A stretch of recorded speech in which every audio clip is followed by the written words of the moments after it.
satu ada Mas Elan, kemudian Mas Rehan ya. Yang belum hadir ini ya berarti ya Mas Rehan ya. Yang belum hadir berarti siapa Mas Rehan ya? Mas Rehan Pak ya. Ya. Oh, sudah terlihat ya Pak? Oke ya sudah. Selamat pagi. Jadi di sini. Oh ya Pak, waktunya berapa menit ya Pak? Ya mungkin sekitar 10 atau 15 menit. Ya 10 mungkin ya Pak. Jadi selamat pagi. Saya Ilman Baskara dan juga kelompok saya yaitu Rehan Kenandi di sini akan menyampaikan paper yang telah kami bahas, yaitu berjudul Application of the N-Colony Optimization in the Resolution of the Bridge Inspection Routing Problem. Jadi dimulai dari introduction dahulu. Di sini jadi latar belakangnya itu karena adanya kondisi di mana terdapat budget yang sedikit atau yang limited, tapi terdapat juga banyak jumlah jembatan. Jadi di sini membahas tentang inspeksi dari jembatan. Kemudian tujuannya adalah untuk menentukan rute dari inspeksi yang tepat, sehingga didapatkan aktivitas yang efisien dan juga diperoleh juga bridge maintenance strategi yang detail dan akurat. Nah, karena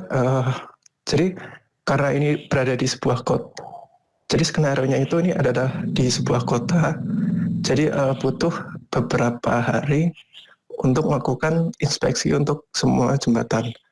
Nah, oleh karena itu saat misal di hari pertama inspeksi belum selesai, maka para tim ini harus menginap di sebuah akomodasi, kemudian untuk melanjutkan pekerjaannya di hari selanjutnya. Nah, akomodasi ini juga ditentukan posisinya agar jarak yang ditempuh untuk inspeksi jembatan di hari berikutnya itu juga tidak terlalu jauh seperti itu. Kemudian ya ada constraint juga kalau ini tuh hanya bisa dilakukan di siang hari. Jadi inspeksinya karena alasan keselamatan dilakukan hanya di siang hari seperti itu. Selain itu juga ada constraint kalau inspeksinya itu hanya dilakukan di jumlah jam tertentu di hari itu. Jadi misalkan untuk hari Senin misal 8 jam kerja, kalau misalkan di hari Senin itu belum selesai, maka harus dilanjutkan di hari Selasa paginya seperti itu. Kemudian kalau routing problemnya sendiri di sini itu sebenarnya pada dasarnya adalah gabungan dari traveling salesman problem dan juga vehicle routing problem.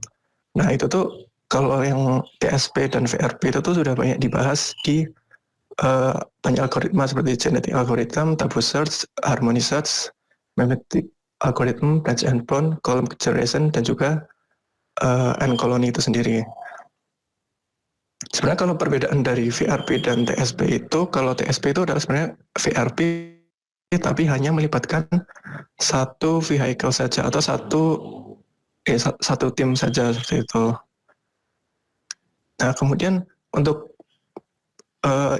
Bridge Inspection Routing Problem sendiri atau BIRP ini itu sebenarnya adalah ekstensinya dari satu hari selesai, tapi ada beberapa dan juga ada constraint dari working time dan juga aktivitasnya dapat dilanjutkan di kemudian hari seperti itu. Nah di paper ini tuh membahas ada dua skenario. Yang pertama skenario ketika hanya ada satu tim yang dikerahkan, yaitu ini seperti ekstensi dari TSP. Kalau yang skenario 2 itu lebih ke ekstensi dari VRP. Jadi ada batas waktunya yaitu 5 hari, tapi kita dapat melibatkan lebih dari satu tim. Kemudian untuk model formulation-nya di sini untuk rumus matematisnya seperti ini. Cuman ini adalah gabungan dari minimasi dari travel cost. Travel cost perjalanan dari satu titik ke titik lain. Kemudian ada juga accommodation cost, jadi biaya untuk menginap di sebuah akomodasi itu juga diperhitungkan. Kemudian yang terakhir adalah inspection team cost, jadi ini biaya yang dibutuhkan untuk melakukan inspeksi di satu jembatan seperti itu. Oh ya, dan tiap titik ataupun tiap akomodasi maupun tiap mempunyai biaya yang bisa bervariasi seperti itu. Selanjutnya untuk constraint, ini adalah beberapa constraint. Yang pertama adalah satu jembatan itu hanya dikunjungi sekali. Kemudian ada akomodasi constraint, kemudian ada flow balance, dan juga exit depot hanya dikunjungi satu kali.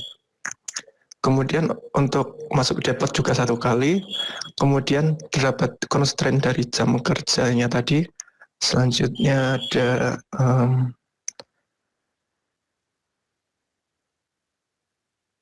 kalau akomodasinya, jadi jika ada akomodasi yang dikunjungi hari itu, maka jembatan yang dikunjungi itu maka jembatannya juga dikunjungi di hari itu, di hari yang sama. Kemudian terdapat eliminasi subtor, kemudian ada domain decision variable, dan juga jumlah maksimal hari inspeksi seperti itu. Kemudian untuk uncollinear optimization-nya sendiri di sini, jadi ini ada dua skenario. Yang kiri ini adalah skenario 1, di mana hanya ada satu tim yang dikerahkan di sini. Jadi perbedaannya ini di sini mungkin perlu dijelaskan kalau di skenario itu, kalau di satu tim itu, yang di skenario 1 itu tidak ada batas jumlah hari yang dibutuhkan. Jadi misalkan belum selesai itu bisa sampai 5 hari, 7 hari gitu. Tapi kalau misalkan di skenario 2 ini bisa mengerahkan lebih dari satu tim, tapi terdapat constraint jumlah harinya. Jadi kalau di sini dibatasi yaitu 5 hari. Jadi di sini ada perbedaannya. Di sini harinya itu dihitung di variabel D di sini. Kalau di sini tidak menggunakan variabel D. Jadi secara umum alurnya itu dimulai dari iterasi 0, kemudian maaf, tidak terlihat.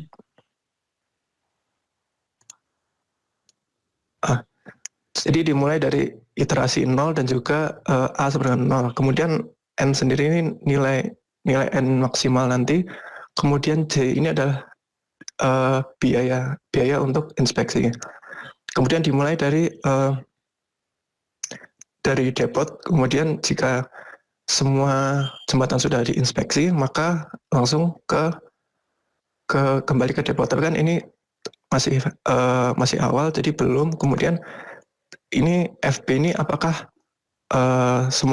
masih ada waktu untuk melakukan inspeksi? Misal ternyata jamnya itu masih cukup, berarti yes. Jadi dilakukan mekanisme untuk pengecekan bridge selanjutnya.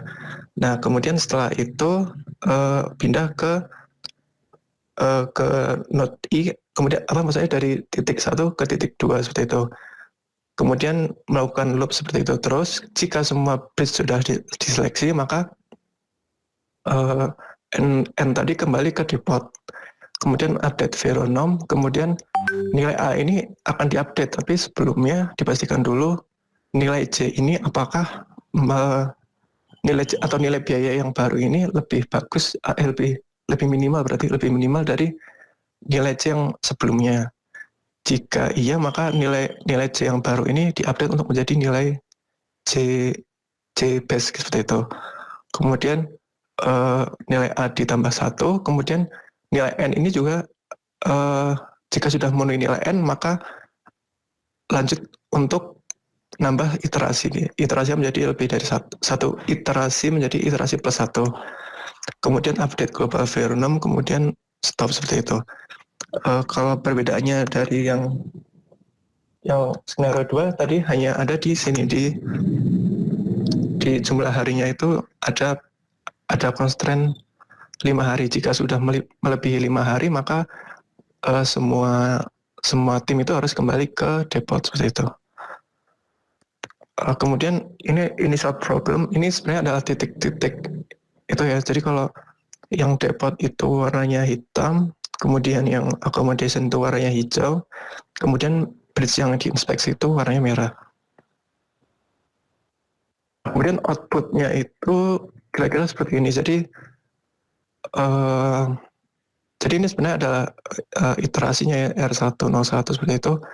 Kemudian ini adalah jumlah akomodasi yang digunakan, kemudian ini ada jumlah inspeksinya, misalnya ini ternyata 15 hari, kemudian travel cost-nya sekian, kemudian accommodation cost-nya, kemudian total cost-nya. Nah, total cost-nya ini yang nanti akan dibandingkan mana yang lebih murah seperti itu.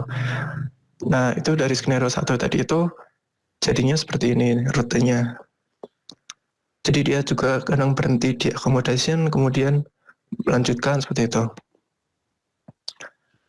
Untuk skenario 2 ini tadi juga sama outputnya, maksudnya variabelnya, tapi ini perbedaannya itu di ini ada tim dispatch unit, jadi ini ada tiga tim seperti itu. Cuman harinya ini udah fix maksimal 5 seperti itu. Kemudian outputnya itu seperti ini. Ini ada perbedaan warna ya dari yang coklat, kemudian biru, kemudian ungu. Jadi ini rute untuk masing-masing tim. Kemudian untuk kesimpulannya ini jadi PIRP ini dapat digunakan untuk mengoptimalkan total cost yang meliputi travel cost dan juga accommodation cost. Kemudian untuk yang misalkan untuk bridge authorities yang mengarahkan in-house inspection itu sebaiknya skenario 1 digunakan karena lebih visible dan efektif. Jadi kalau misalkan timnya itu milik sendiri, sebaiknya menggunakan yang skenario 1 yang yaitu hanya satu tim saja. Cuman kalau misalkan jumlah harinya itu menjadi constraint, misal dalam waktu 5 hari emang harus selesai, maka skenario 2 skenario 2 bisa digunakan untuk memenuhi constraint tersebut dan juga tapi konsep 2 dapat digunakan, tapi itu tadi kalau dilihat dari cost-nya itu ternyata lebih besar seperti itu. Kemudian untuk future riset-nya ini sebenarnya paper ini bisa digunakan untuk penerapan secara real case-nya. Jadi maksudnya nanti dipilih di satu kota tertentu, karena nanti kalau sudah diterapkan di satu kota tertentu mungkin akan ada beberapa constraint yang akan dipertimbangkan, seperti misalkan akomodasi diskon seperti itu. Mungkin ada beberapa akomodasi yang pada prakteknya mungkin bisa lebih murah seperti itu. Kemudian ada service fees-nya kalau overtime, kemudian perubahan traffic. Kemudian ada butuh improvisasi di waktu performansi antara TSP dan VRP dengan perubahan pendekatan modelnya seperti itu. Terima kasih. Oke, baik. Terima kasih Mas Elan. Teman-teman yang lain mungkin ada pertanyaan, kalau misalkan ada bisa disampaikan.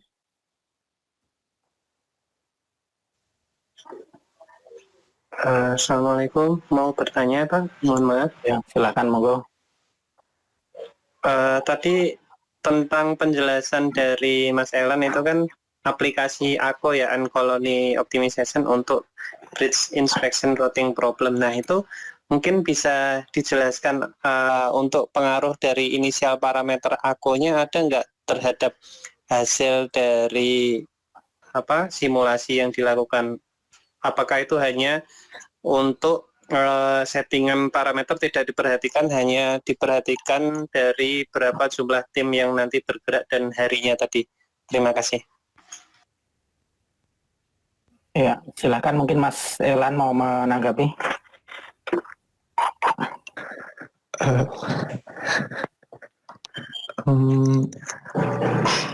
Sebenarnya kurang paham kalau parameter inisialnya itu Pak. Cuman kalau mencoba jawab, kalau yang di paper ini tuh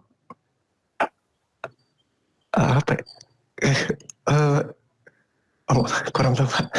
Oh ya, oke. Ya, makasih. Jadi ini prinsipnya kan kita diskusi paper ya, jadi nggak usah takut, nggak usah sungkan ya kalau misalkan memang teman-teman belum baca detailnya ya. Jadi kalau misalkan memang ini nggak apa-apa, jadi nggak usah takut jawab dan lain sebagainya. Jadi tadi menanggapi pertanyaan Mas Fakhrudin ya memang kalau di di metaheuristik itu kan seringkali ada inisialisasi parameter ya. Barangkali memang di papernya ada proses penentuan itu, cuman mungkin saya juga belum baca detail. Barangkali biasanya ada di situ. Nah, mungkin sambil menanggapi yang di ini Mas Elan, itu kan tadi case-nya itu kayaknya banyak kota dan lain sebagainya ya, itu ya banyak kota, banyak akomodasi ya depot. Itu kalau boleh tahu, ini papernya ini ngambil case-nya itu di negara atau mungkin kota mana ya? Oh, benar-benar. Kalau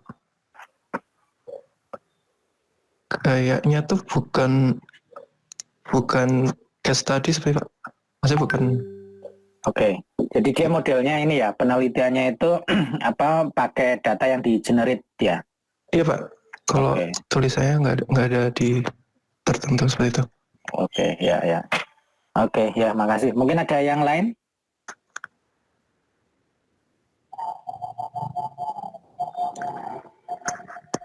Kemudian kalau yang skenario 1 sama skenario 2, itu kan tadi bedanya kalau yang di skenario 2 itu ada hari ya, ada constraint total hari yang dialokasikan. Kalau yang di skenario 1 itu berarti constraint hari itu nggak dipertimbangkan ya, jadi dia hanya fokus pokoknya satu kota dikunjungi gitu ya. Iya Pak. Constraint-nya mungkin jumlah timnya itu 1 seperti itu Pak. Jumlah timnya 1, tetapi waktu menyelesaikannya nggak tidak dibatasi ya. Pak. Iya. Oke. Ya. Terus kalau yang pas baca itu, kalau boleh tahu dia nulis akunnya ini, algoritmanya ini di bahasa apa ya Mas ya? Dia di bahasa VBA atau C++ atau apa mungkin? Pernah nemu di situ?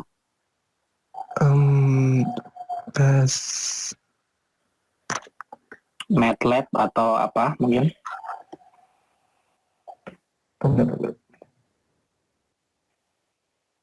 Bukan MATLAB sih Pak.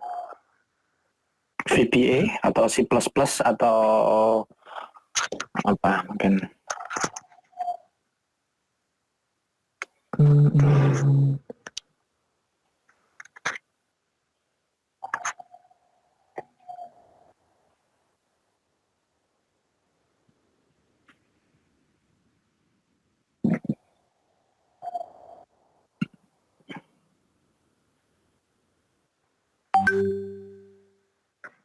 Bentar Pak, itu saya kok nggak nemu ya. Atau nggak nggak ditulis atau apa? Tapi itu ya ada pseudocode-nya ada ya di lampiran atau apa itu ada nggak? Oh sih, pseudocode-nya nggak ada Pak. Adanya ada ya. Algoritma tadi ya yang tadi. Oke, ya nggak apa-apa. Mungkin ada teman-teman yang lain yang mau menanggapi lagi?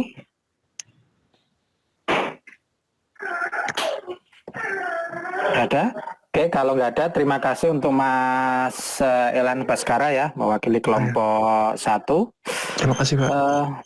Selanjutnya kelompok 7, mungkin.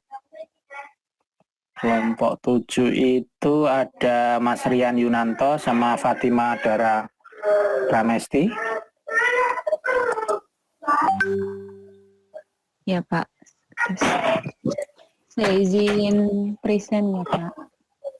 Ya, sama ini kalau boleh, kalau misalkan nggak ada kendala koneksi ya, mungkin itu kameranya di on kan, mungkin biar gantian saya ngeliat nih, biar mulai menghafalkan wajah-wajah dari teman-teman semuanya. Oh, sebentar Pak. Yang khusus yang presentasi kali ya, khusus.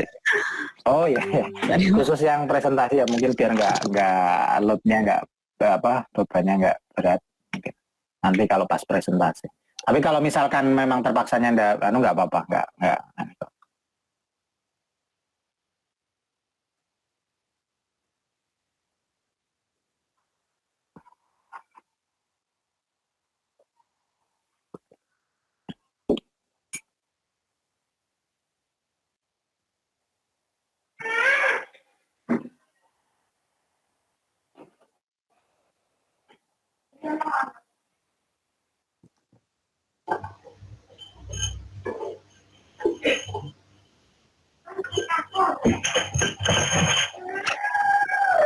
Oke.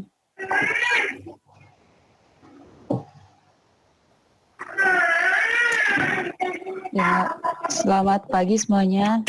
Jadi pada kesempatan kali ini saya Fatimah Dara dan rekan saya Rian Yulianto akan menjelaskan paper yang telah kami baca, yaitu algoritma and colony optimization untuk pemilihan jalur tercepat evakuasi bencana Gunung Lokon, Sulawesi Utara.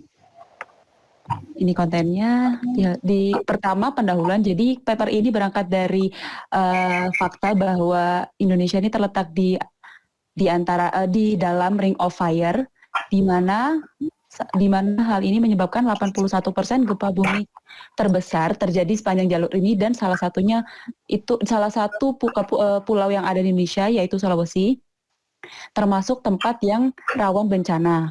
Dan pada tahun 2010 sampai tahun 2015 ternyata terjadi gempa bumi, tsunami, dan Gunung Merapi yang menyebabkan 4 orang hilang, 5 orang terluka, dan 1.625 orang mengungsi. Salah satu gunung aktif di Pulau Sulawesi sendiri adalah Gunung Lokon, yaitu gunung berapi aktif dengan aktivitas kegempaan yang tinggi. Evakuasi lambat karena banyak pilihan jalur yang ada di sekitar Gunung Lokon. Dan jalur-jalur tersebut juga belum dipastikan mana yang tercepat. Sehingga menurut penulis and colony optimization ini bisa digunakan untuk pemilihan jalur evakuasi darurat. Seperti itu.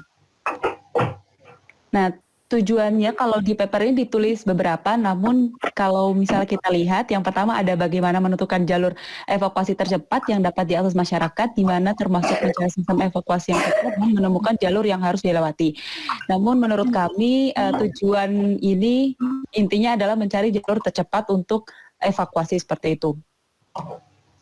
Kemudian tinjauan pustaka yang pertama evakuasi di sini yaitu dalam pemilihan jalur evakuasi, dan dalam pemilihan jalur evakuasi ini penentunya adalah akan menentukan jumlah korban jiwa.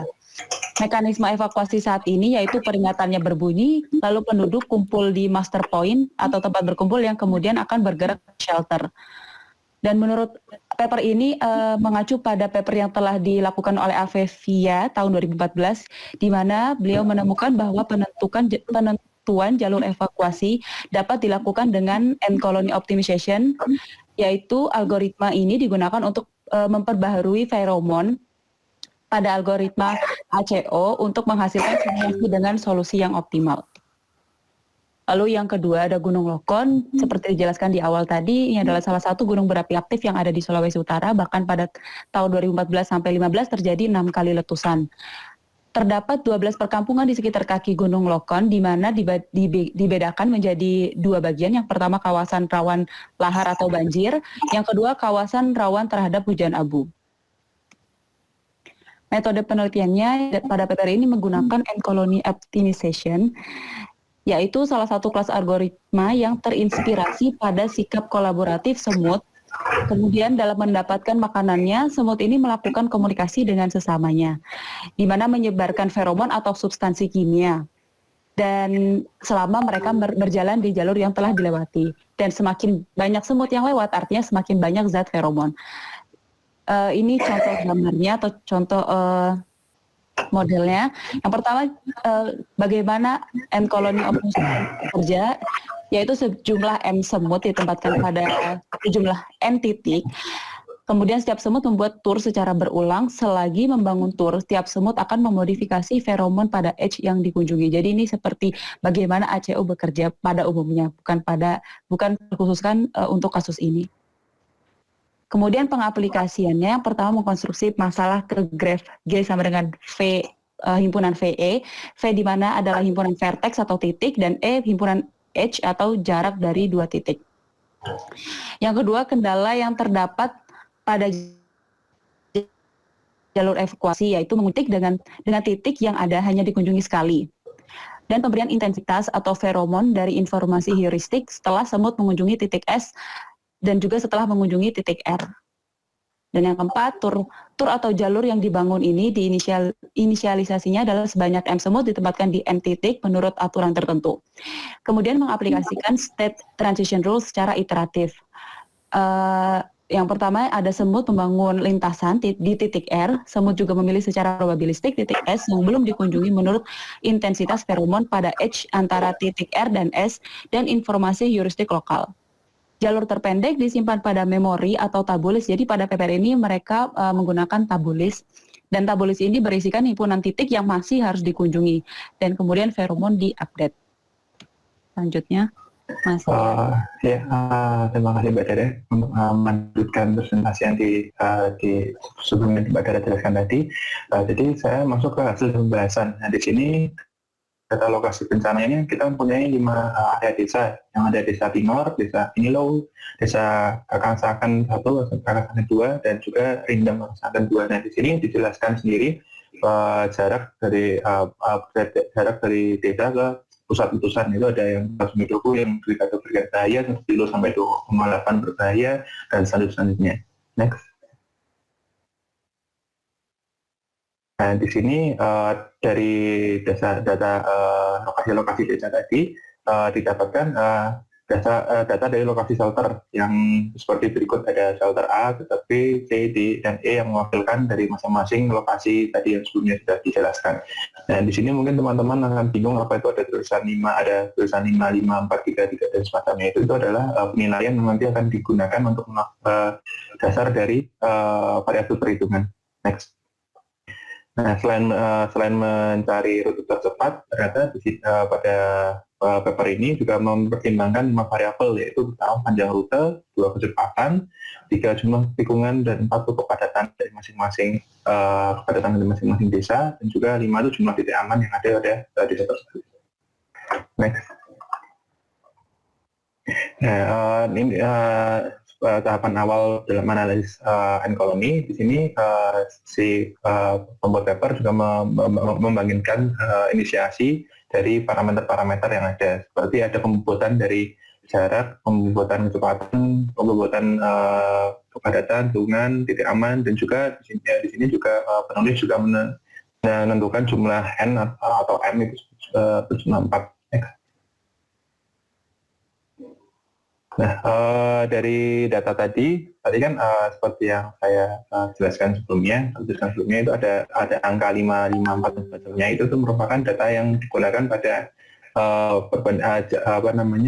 variabel-variabel yang ada, seperti data pertama itu ada data jarak, yang kedua itu karena kecepatan itu dihitung dari jarak dibagi waktu, maka yang bisa kita hitung adalah waktunya. Seperti itu ada kepadatan dari masing-masing. Itu kita melakukan penilaian dari bagaimana nilai 1 sampai 10, bagaimana kepadatan di masing-masing tempat. Yang kedua itu jumlah tikungan, yang ketiga itu titik yang terakhir itu ada titik aman dari masing-masing dari jarak antara misalnya ke A ke B itu mungkin ada 3 titik aman A ke C, sedangkan A ke C itu ada berapa titik, 5 titik aman, A ke B 2 titik aman, seperti itu.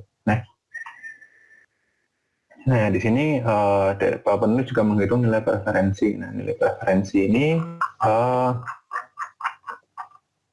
nilai preferensi ini akan digunakan untuk melakukan perhitungan berikutnya. Yang terjadi adalah nilai preferensi itu tadi ada sebelumnya juga ada penilaian bobot. Jadi nilai dari masing-masing hasil yang analisis tadi, yang 5 kriteria itu akan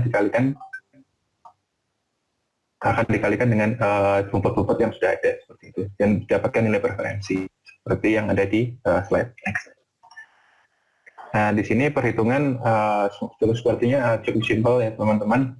Mungkin teman-teman juga sudah pernah melakukannya, yaitu dengan nanti akan membagikan bilangan random. Nah, di mana di sini karena di papernya juga disebutkan bahwa titik A itu merupakan titik awal, maka kita dari contohnya itu juga titik A itu merupakan titik yang sebelumnya awal yang nanti akan dicari setelah dari titik A akankah ke B, ke C atau ke D seperti itu, dan dibandingkan dengan bilangan random yang ternyata 0,825, dan itu berarti menunjukkan ke bawah setelah A ke titik D. Nah, di sini Didika melakukan pembaruan fenomen, jadi menekan rumus-rumus yang sudah ada. Next.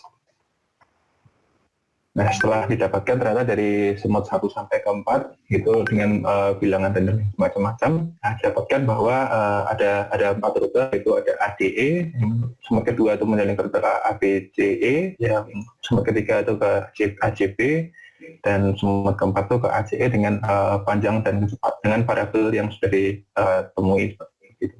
Ini didapatkan dari seperti jumlah dari ADE kan tadi ada A ke D, 4, D ke D, E kan 3, jadi sepanjang rutenya 7 seperti itu. Cukup simpel perhitungannya. Next. Nah, sedangkan setelah itu didapatkan bahwa ternyata angka terbesar pada itu adalah ABCE, yaitu adalah semut kedua itu merupakan terbaik karena memiliki nilai 4,14 itu angka terbesar. Nah, setelah itu kemudian yang kedua adalah yang pertama tadi yang ADE dengan nilai 2,8 sebagai alternatif. Next. Nah, dari karena yang ditemukan adalah rute tercepat adalah ABCE, maka akan dilakukan lagi pembalian yang menggunakan rumus yang sama seperti yang tadi di awal. Nah, tetapi pada kali ini bisa kita lihat bahwa dari A ke B itu mempunyai feromon yang cukup banyak, yang seperti Mbak Dara tadi katakan bahwa semakin banyak feromon yang muncul, berarti disitulah banyak lebih preferensi semut akan berjalan seperti itu.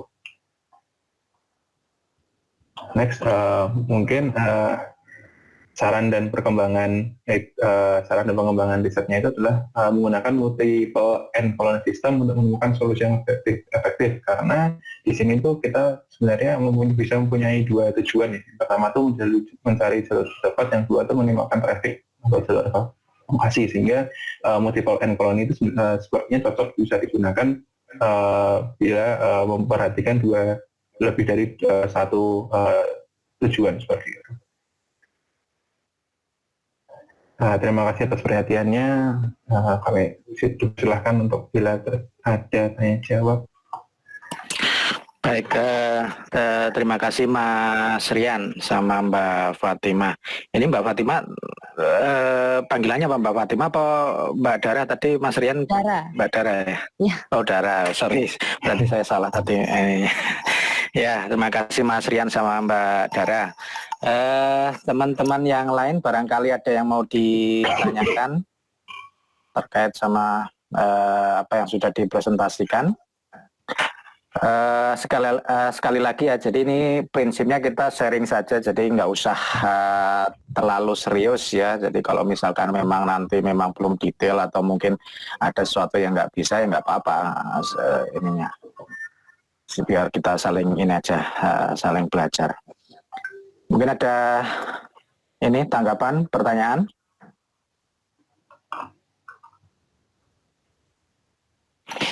Oke, kalau nggak ada mungkin saya barangkali teman-teman masih ini pertanyaannya yang susah-susah sehingga nyarinya lama banget ini. Jadi saya aja yang ngawali. Tadi itu ya apa namanya, kalau saya lihat itu kan tadi faktornya banyak ya, maksudnya apa ya, tadi istilahnya di situ variabel ya, ada kayak jarak, kemudian kepadatan, apalah lupa saya tadi itu. Ada 5 ya kalau nggak salah ya tadi ya, panjang rute, kecepatan itu. Artinya gini ya, ketika kita milih rute itu 5 variabel atau 5 faktor itu dipertimbangkan ya, maksudnya gitu atau gimana? Ya, saya mencoba menjawab mewakilkan di kelompok. Di sini seperti yang tadi juga Jadi 5 faktor ini diperhitungkan Pak, dilihat dapat dilihat dari inisiasi parameter tadi, ternyata mereka itu juga memiliki beban-beban tertentu, jadi ada yang 0,5, 0,2, 0,2 dan seterusnya. Dan di situ tuh nanti diperhitungkan kembali sehingga pada akhirnya setelah melakukan preferensi nilai yang pembobotan tadi itu, nah di situ bisa didapatkan kan tadi didapatkan jumlah rutenya 7, kecepatannya sekian, tikungannya sekian, keberatannya sekian itu. Nah kalau yang kami dapatkan itu ternyata karena nanti masih dikalikan lagi ke dalam masing-masing bobot untuk diperhitungkan gitu. Jadi misalnya 7 kali 0,2 seperti itu. Ya, artinya kan ini ya, faktor-faktor itu kan sepertinya kan kayak dinilai ya, artinya ini kalau tempat ini penilaian terhadap kecepatannya itu tadi berapa, itu ada 5 atau 4 dan lain sebagainya ya, itu ya kayak yang tadi ya, itu berarti ini ya peneliti yang mengidentifikasi sendiri ya, artinya ini titik ini padatannya segini, rutenya segini, ini segini gitu, itu ya. Iya Pak. Yang itu kan ada metrik-metrik tuh.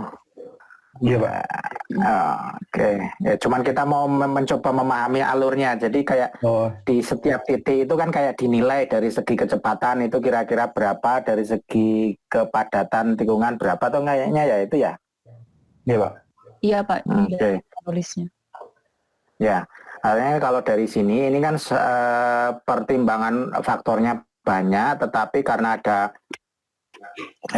bobotnya itu, terus akhirnya dengan pertimbangan bobotnya itu kan dijadikan kayak satu, sehingga meskipun terlihat ada 5 faktor atau berapa ini terlihat seperti single objektif ya, karena semuanya kan di unitnya dianggap sama terus digabung semuanya ya dengan pembobotan terus akhirnya digabung itu. Kalau boleh tahu berarti ini fungsi objektifnya itu maximize hasil pembobotannya itu atau gimana?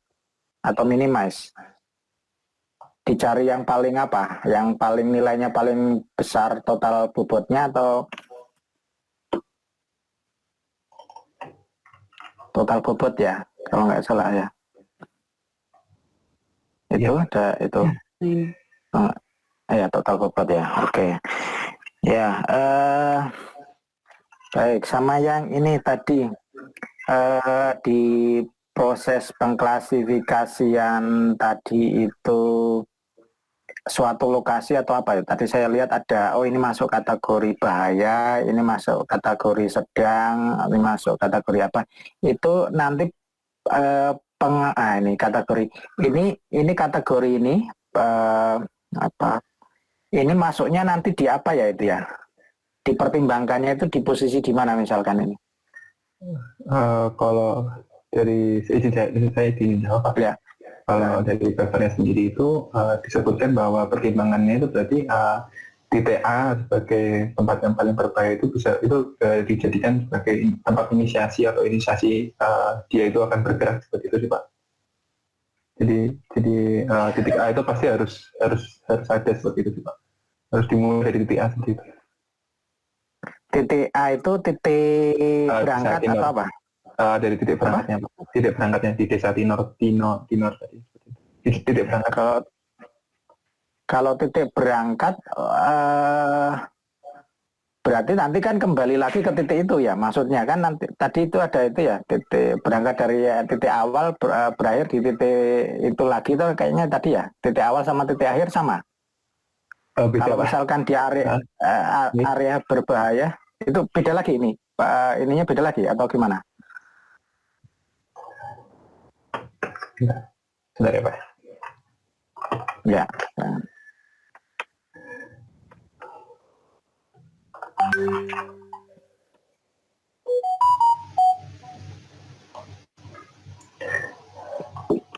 Jadi kan kalau dari tadi kan ada 5 titik ya Pak ya, dari A, B, C, D, E nanti itu, jadi kan titik A itu digunakan karena dia titik berangkat, sedangkan titik pulangnya itu berbeda dari titik berangkat seperti itu sih Pak, karena dia modelnya kan dari desa A terus ke desa D, setelah itu misalnya ke desa E, dan itu kan lebih ke turun seperti itu.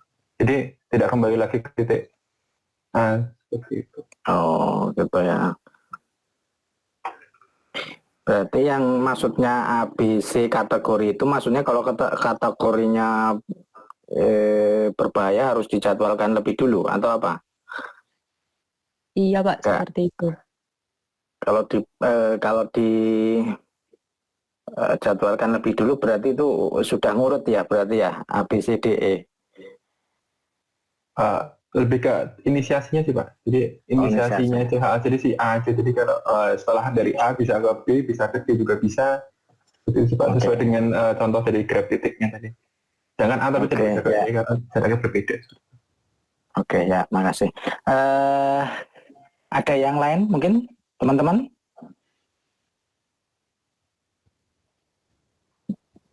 Sudah ketemu ini pertanyaannya barangkali. Nah, kalau enggak satu kali lagi nggak apa-apa ya. Ini kan titiknya ada 5 ya, ada 5, kemudian kita posisinya itu mau mencari rute yang terbaik. Ini kalau menurut Mas Rian, Mbak Dara, ini kira-kira itu ini sudah sesuai nggak kalau misalkan kita pakai metaheuristik? Maksudnya sudah apa istilahnya, sudah cocok atau apa gitu? Kalau menurut saya sendiri, mungkin kalau metaheuristik masih bisa digunakan pakai optimasi biasa seperti itu ya Pak, kalau menurut saya. Cuma karena kalau metaheuristik di bayangan saya mungkin datanya lebih rumit. Kalau saya lihat dari paper ini sih sepertinya tidak yang begitu kompleks seperti itu sih Pak. Ya, oke ya, terima kasih. Jadi nanti mungkin memang teman-teman harus memilah-milah ya kapan suatu problem itu kita harus pakai metaheuristik, kapan kita pakai metode analitis, kapan kita pakai metode OR yang mungkin teman-teman sudah pahami ya. Jadi jangan sampai misalkan 5 titik ya, 5 titik ini kalau kita misalkan iterasi manual kan kita bisa mengkombinasikan sendiri ya rute-rutenya dengan pertimbangan itu, karena kan itu hanya masalah pembobotan yang kita bisa juga kalikan ya, manual di Excel bisa gitu ya. Sehingga jangan sampai nanti effort kita untuk bikin codingnya itu malah justru lama sekali dibandingkan kalau misalkan kita manual gitu kan cepet itu apa istilahnya. Kalau 5 itu cuma 5 faktorial ya, 120 di Excel cepet. Tapi kalau misalkan kita bikin codingnya itu belum tentu itu ininya. Jadi mungkin teman-teman nanti juga pas punya masalah itu juga jangan karena merasa hebat kalau bisa pakai metaheuristik kita, itu hanya pilihan terakhir lah ya, itu tuh pilihan terakhir kalau misalkan teman-teman nggak bisa analitis, nggak bisa terus pakai software metode simplex atau Linggo, WordPress itu nggak bisa ya, mungkin harus. Oke ya, terima kasih Mas Rian, Mbak Dara. Selanjutnya kelompok 3. Kelompok 3 ada Mbak Sela sama Mas Bagas ya, Muhammad Bagas.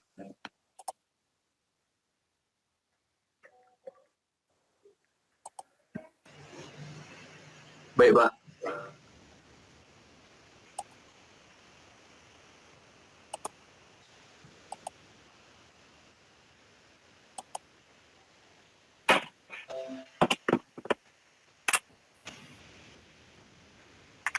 Mohon maaf Pak, apakah sharingnya sudah terlihat? Sudah. Ya.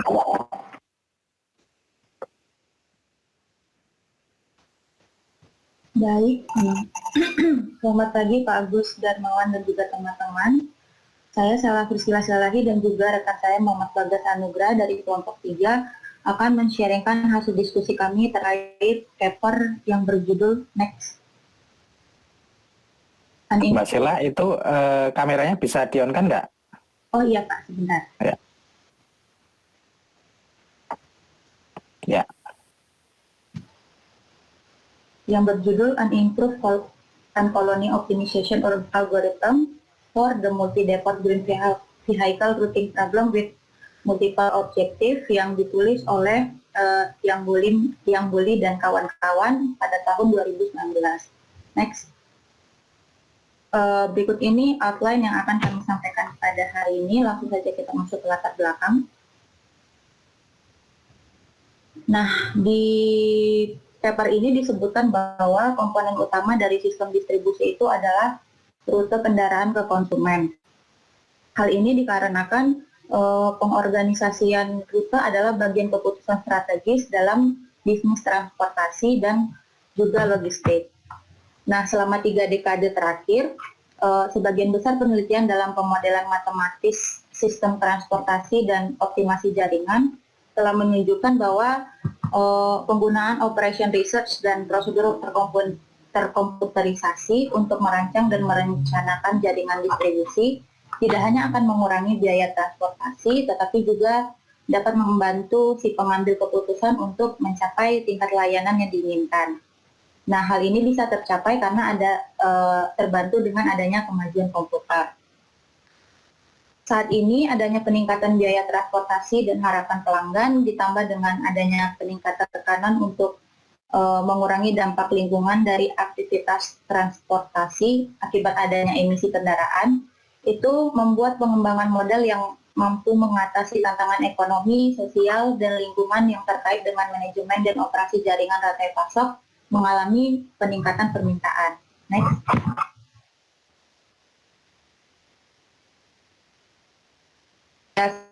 Tadi, masalah rute adalah keputusan strategis inti dari bisnis transportasi dan juga logistik. Nah, dalam konteks ini, VRP adalah salah satu masalah optimasi yang paling banyak diteliti karena model VRP telah berperan penting dalam memberikan solusi praktis untuk manajemen dan operasi sistem distribusi fisik. Karena tujuan strategis perusahaan transportasi itu berbeda satu sama lain, maka struktur, tujuan, dan batasan VRP menjadi sangat beragam, kompleks, dan semakin berkembang. Sementara VRP klasik cocok untuk memecahkan masalah jaringan rantai pasok yang terdiri dari multi-depot dan beberapa titik pengiriman yang memerlukan pendekatan yang lebih kuat dan menyeluruh seperti masalah perutean kendaraan multi-depot atau MDVRP. Nah, berdasarkan literatur review yang dilakukan oleh penulis, penelitian yang berfokus pada penerapan AKO dan VRP itu semakin banyak yang bertujuan untuk meningkatkan kepraktisan model dan kualitas solusi AKO dalam permasalahan optimasi. Oleh karena itu, penelitian ini menyajikan masalah perutean multi-depot green vehicle sama ini berbagai tujuan, yaitu minimasi biaya, maksimasi keuntungan, minimasi waktu tempuh, dan pengurangan emisi kendaraan dengan pendekatan improve on colony optimization yang diterapkan dan dibandingkan dengan metode lain. Next. Untuk kontribusi penelitian ini sendiri, itu dalam pengembangan model mempertimbangkan 4 tujuan yang saling bertentangan menjadi satu fungsi terintegrasi termasuk green kriteria. Selain itu, penelitian ini juga menerapkan IACO ke dalam domain VRP yang didasarkan pada metode baru untuk memperbarui feromon yang menghasilkan solusi yang lebih baik. Nah, di sini model yang digunakan itu menggunakan model hasil dari penelitian yang dikembangkan oleh Soleiman dan Zerhal pada tahun 2016. Next. Berikut ini sekilas tentang VRP dan MDVRP, di mana salah satu bentuk umum VRP yang dikaitkan dengan konteks penelitian ini adalah capacitative VRP. Kemudian MDVRP itu sendiri merupakan extension dari CVRP, di mana MDVRP dianggap sebagai masalah yang secara bersamaan untuk memilih rute untuk sejumlah kendaraan dari lebih dari satu depot ke sekelompok titik pengiriman, dan kemudian kembali ke depot yang sama tanpa melampaui kapasitas kendaraan. Next. Berikut ini akan saya jelaskan secara singkat mengenai colony optimization, di mana AKO ini merupakan bagian dari swarm intelligence yang mempelajari perilaku semut, kemudian diadopsi untuk menyelesaikan permasalahan optimasi yang sifatnya discrete. Algoritma ini dikembangkan oleh Marco Dorico pada penelitian PhD-nya di tahun 1992 yang membahas AND system yang digunakan untuk menyelesaikan permasalahan TXT. Next. Untuk konsep sederhana dari yang diadopsi itu sebagai berikut. Pertama, semut itu akan berjalan dari sarangnya menuju ke tempat sumber makanan. Dan selama perjalanan itu, semut tersebut akan meninggalkan feromon atau zat kimia yang dikeluarkan oleh semut untuk meninggalkan jejak. Kemudian semut lain akan mengikuti jalur yang serupa dengan mensense feromon tersebut agar mereka bisa sampai lebih cepat ke tempat sumber makanan. Semakin banyak semut yang melalui jalur tersebut, artinya feromon yang ditinggalkan melalui jalur tersebut akan semakin meningkat. Dan semakin banyak feromon yang ditinggalkan, maka akan semakin besar peluang jalur tersebut dipilih oleh semut lain. Next. Untuk algoritma dari ACO itu sendiri, di sini dimulai dengan menginput modul berupa indeks S, I, J, kemudian beberapa parameter seperti jumlah depot, demand, kemudian biaya transportasi, dan lain-lain. Kemudian dilanjutkan dengan memasukkan parameter ACO itu sendiri seperti jumlah semut, kemudian initial feromon, kemudian nilai alfa, beta, terus tau dan juga Q. Kemudian memulai iterasi pertama dengan tau 0 yaitu 0,5. Kemudian menghitung nilai PM atau matriks probabilitas kumulatif D, dan memilih bilangan random untuk kemudian menentukan pelanggan atau node pertama. Mohon maaf, Mas Bagas bisa agak di zoom nggak? Soalnya kurang kelihatan.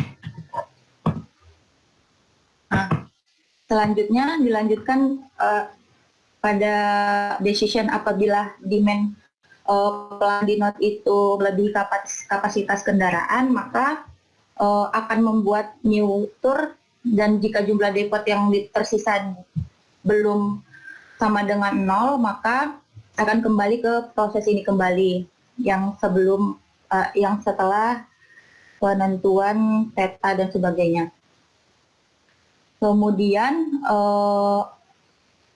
jika demand pelanggan itu tidak melebihi kapasitas kendaraan, maka matriks probabilitas dibuat lagi untuk antara dua node. Kemudian proses ini akan berlangsung terus hingga kapasitas kendaraan itu selesai terbagi untuk memenuhi permintaan di beberapa node dan jumlah depo yang tersisa itu sama dengan 0. Kemudian akan mencari jalur yang harus dilalui, kemudian mencari jumlah barang yang akan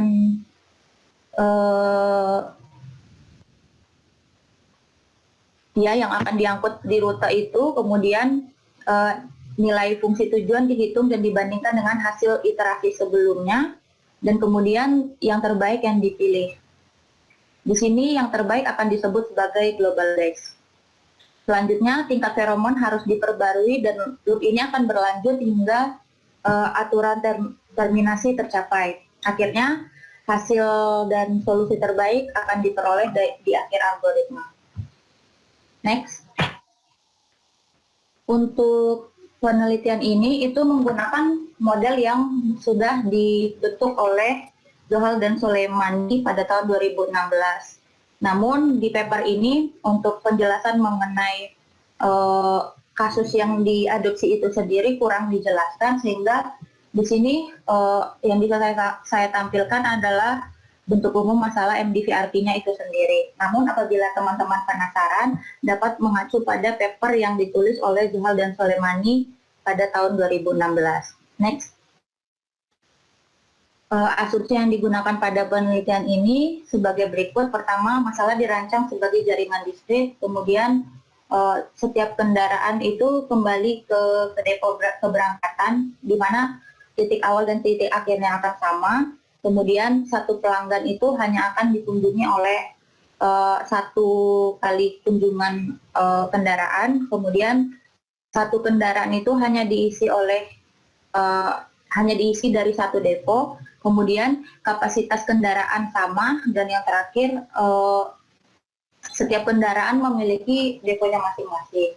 Untuk parameter yang digunakan sebagai berikut. Next. Kemudian untuk objektif functionnya yaitu maksimasi pendapatan, minimasi biaya, minimasi waktu tempuh, dan juga minimasi tingkat emisi CO2 yang kemudian diintegrasikan menjadi seperti yang kita lihat di bagian kanan bawah. Kemudian untuk decision variabelnya seperti ini. Next. Untuk constraint yang digunakan pada model ini ada beberapa, mulai dari menunjukkan keseimbangan aliran jaringan, kemudian membatasi jumlah kendaraan yang tersedia dan sebagainya, di mana dapat kita bisa lihat di layar. Next. Selanjutnya step by step improve aku akan dijelaskan oleh rekan saya Bagus. Oke, selanjutnya sekilas mengenai step by stepnya untuk improve ACO. Yang pertama, langkah pertama dan kedua sebenarnya seperti yang ditampilkan pada flowchart yang telah ditampilkan sebelumnya, itu adalah penetapan dan input nilai parameter seperti nilai tau 0, alfa, beta, beta, dan sebagainya. Lalu masuk ke tahap berikutnya adalah probability calculation. Di situ ada sedikit typo dengan rumus seperti yang ada ditampilkan pada slide.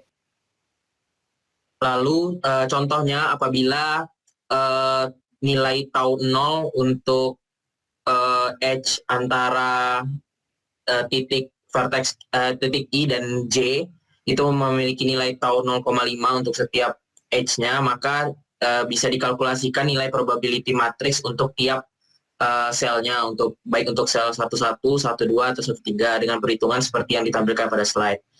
Lalu apabila nilai masing-masing sel sudah dihitung, maka nilainya dikumpulkan dalam suatu probability matrix sesuai dengan fasilitas yang dimaksud. Seperti pada gambar itu ada PMIJ. I itu menunjukkan indeks untuk manufaktur dan manufakturer, dan J itu menunjukkan indeks untuk konsumer. Probability matrix itu akan dihitung untuk setiap edge yang melibatkan fasilitas-fasilitas dalam problem description. Seperti nanti ada probability matrix untuk antara manufaktur dan depot, manufaktur dan distribution center, antara distribution center dan recycling center, dan sebagainya. Apabila telah menghitung probability matrix, maka probability matrix tersebut di-convert ke dalam suatu kumulatif probability matrix seperti yang ditunjukkan pada tabel CPMRD. Lalu untuk menemukan edge yang akan kita pilih, itu kita menggunakan cara atau teknik roulette wheel dengan cara mengenerate random number terlebih dahulu. Lalu nilai random number tersebut kita cocokkan dengan kumulatif probability matrix untuk setiap kombinasi fasilitas. Seperti pada contoh ini, apabila random number-nya bernilai 0,31, maka nilai 0,31 itu akan terletak di antara range 0 sampai 0,33, sehingga edge yang terpilih adalah edge R1D1 atau dari recycling center 1 ke disposal center 1. Nah, langkah ini akan dilakukan untuk setiap semut atau setiap N dan pada setiap kombinasi atau konfigurasi fasilitas sampai menghasilkan solusi atau rute yang lengkap. Selanjutnya, apabila solusi telah ditemukan untuk setiap semut, maka antara solusi-solusi tersebut akan ditentukan solusi yang paling terbaik. Lalu solusi terbaik untuk iterasi tersebut akan dibandingkan dengan nilai global base atau nilai terbaik dari seluruh iterasi sampai iterasi tersebut apabila nilai terbaik dari iterasi T lebih besar daripada global best, maka nilai best solution pada iterasi tersebut akan menjadi nilai global best baru. Namun apabila nilainya lebih kecil, maka nilai global best akan tetap sama. Selanjutnya akan dilakukan update feromon. Nah, pada improve ACO, perbedaannya terletak pada bagaimana cara untuk memperbarui atau mengupdate nilai feromonnya. Apabila pada algoritma ACO biasa itu biasanya menggunakan nilai 1 per LK atau 1 per cos, 1 per cos dari rute yang dihasilkan, maka pada improve ACO itu menggunakan rumus sebagaimana yang ditunjukkan dalam slide, yaitu nilai delta tau W atau nilai tau untuk semut W adalah key per global best. Apabila memang semut W melakukan perjalanan. Nah, apabila nilai tau W, delta tau W sudah ditemukan, maka nilai dari tau IJW akan diperbarui untuk iterasi selanjutnya dengan menggunakan rumus tau IJ T plus 1 untuk iterasi selanjutnya, sama dengan 1 kurang rho dikali tau IJ sebagai nilai evaporation rate, ditambah dengan delta tau IJ W sebagai nilai pembaruan untuk feromonnya. Nah, dari situ akan kita dapatkan nilai tau yang baru untuk iterasi selanjutnya, yang pada iterasi selanjutnya akan digunakan lagi untuk menghasilkan probability matrix yang baru. Lalu langkah selanjutnya adalah menghentikan algoritma apabila nilai iterasi telah mencapai nilai yang ditentukan. Lalu output yang dihasilkan adalah rute yang akan memuaskan atau memenuhi memenuhi constraint yang telah ditetapkan sebelumnya. Contohnya pada paper yang kami rujuk itu ditunjukkan dalam sebuah matriks di mana baik baris maupun kolomnya merepresentasikan fasilitas, dan angka yang ada di dalam matriks tersebut merepresentasikan jumlah barang yang diangkut dalam rute tersebut. Kemudian dalam paper yang kami jadikan referensi, disajikan perbandingan antara algoritma improve ACO dan ACO konvensional, dan disajikan perbandingan antara waktu komputasi dan nilai objective value, di mana objective function seperti yang telah dijelaskan sebelumnya ada 4 objective function yang diberikan. Nah, nanti antara keempat nilai tersebut akan disatukan melalui suatu rumus LP matrix, sehingga antara 4 nilai tersebut dapat dijadikan satu nilai dan dapat dibandingkan antara algoritma IACO maupun ACO. Seperti yang dilihat untuk waktu komputasi dan nilai objective value, algoritma IACO mampu mengungguli hasil yang diberikan oleh algoritma ACO konvensional. Selanjutnya, perbandingan antara nilai fungsi objektif yang dilakukan secara terpisah, baik untuk maksimasi pendapatan, minimasi cost, minimasi waktu perjalanan, dan minimasi emisi sebagai objective function untuk green criteria. Dapat dilihat bahwa algoritma IACO mampu mengungguli algoritma ACO walaupun hanya dengan margin yang dikatakan cukup tipis.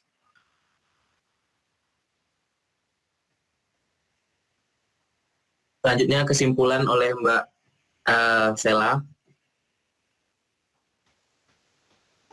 Untuk kesimpulan dari penelitian ini itu, karena meningkatnya biaya transportasi dan persyaratan legislatif yang lebih besar, banyak bisnis berada di bawah tekanan untuk meningkatkan efisiensi jaringan distribusi mereka. Selain masalah pengurangan biaya, pemangku kepentingan juga harus memperhatikan masalah lingkungan. Penelitian ini itu menyajikan model matematika linear multi-objektif untuk menyelesaikan MDG VRT dengan tujuan yang bertentangan. Nah, untuk mengatasi model tersebut, peneliti telah mengimprove algoritma ACO konvensional dengan mengusulkan teknik baru untuk memperbarui pengembangan feromon. Untuk memvalidasi efektivitas pendekatan IACO tersebut, 6 jaringan skala kecil dan 10 jaringan skala besar dikembangkan untuk menguji kinerja model dalam kondisi yang dekat dengan masalah distribusi dunia nyata. Hasil yang dicapai dari melalui IAKO ini menunjukkan kinerja yang memuaskan jika dibandingkan dengan solusi optimasi yang dihasilkan oleh Lingo dan mengungguli algoritma AKO lain yang telah dikembangkan. Lalu penelitian lanjutan yang dianjurkan dalam paper tersebut adalah yang pertama untuk menggunakan model yang mempertimbangkan kondisi multi-product. Jadi pada penelitian yang pada paper ini itu masih mempertimbangkan satu produk atau single product. Untuk penelitian lanjutan dapat disarankan untuk menggunakan model dengan multi-product. Lalu dianjurkan juga untuk mempertimbangkan faktor-faktor non-deterministik atau stokastik seperti permintaan atau harga. Lalu penelitian pada paper ini juga tidak terlalu mempertimbangkan kegiatan loading atau unloading, sehingga pada penelitian selanjutnya dapat mempertimbangkan problem NDVRP dengan yang menggunakan loading space constraint yang berbeda seperti itu. Demikian presentasi yang dapat kami sampaikan. Jika teman-teman mempunyai pertanyaan dapat disampaikan. Baik, terima kasih Mas Bagas, Mbak Sela. Teman-teman yang lain mungkin barangkali ada tanggapan, komen, pertanyaan. Saya izin bertanya, Pak. Ya, silakan Mbak Thalia. Oh ya, jadi mau bertanya sama Mas Bagas dan Mbak Sela. Tadi kan di hasil yang improve AKO sama yang konvensional AKO itu bisa beda banget gitu ya. Nah itu kenapa bisa beda kayak gitu? Apa ada perbedaan constraint atau parameter tertentu ketika perhitungannya atau bagaimana?